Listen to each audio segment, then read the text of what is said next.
Salut Aurélien, numéro du mois de mars de la revue du projet. Sur le fisc, vous allez parler de quoi dans ce numéro? On va traiter principalement de l'évasion fiscale qui est un fléau aujourd'hui, qui fait que de nombreuses multinationales fuient le fisc en essayant de négocier des accords avec des gouvernements. Moi je comprends pas bien parce que moi je sais que si je paye pas mes impôts, je vais avoir des soucis. Pourquoi là c'est légal?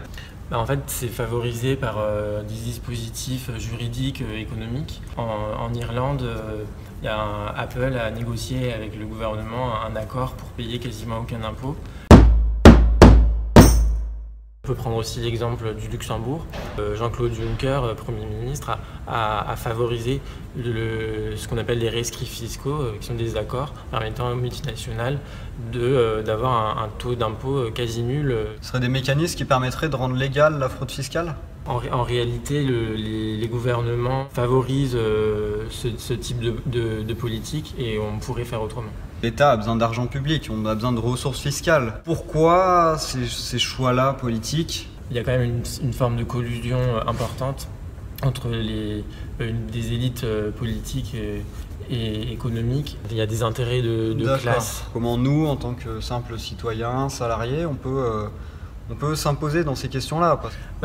La première mesure importante, c'est la transparence. Il faut qu'on sache où les multinationales font leurs profits pour les empêcher en fait, de faire remonter par exemple des profits qui ont été réalisés en France dans des filiales au Luxembourg. Il faut aussi mettre fin au verrou de Bercy. Qu'est-ce que tu peux m'en dire un peu plus? En matière de fraude fiscale, le ministre du budget, il peut soit diriger l'affaire devant la justice pénale, soit devant une cellule de repentance. C'est quoi une cellule de repentance? En fait, c'est vraiment quelque chose d'unique. Ça permet au ministre de trouver des accords de gré à gré avec des fraudeurs, de leur faire échapper à la justice pénale.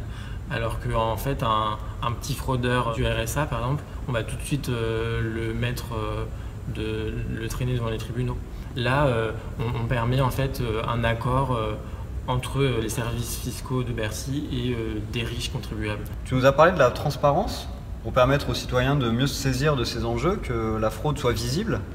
Maintenant, qu'est-ce qu'on peut faire? Quelle politique on peut mener? Dans la revue, on voit qu'il faudrait aussi des pouvoirs nouveaux pour les travailleurs, pour permettre par exemple aux représentants des salariés dans les comités d'entreprise d'avoir un droit de regard sur les comptes des entreprises, et que si une entreprise comme McDonald's réalise des bénéfices importants en France, qu'elle paye ses impôts en France. Ce serait un droit de veto.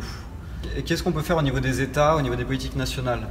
Les frères Bocquet, dans leur livre et notamment dans la revue, proposent une COP fiscale pour permettre aux différents États d'agir pour mettre fin à la concurrence fiscale, aux paradis fiscaux, au dumping fiscal et social, et mettre fin à ce fléau mondial.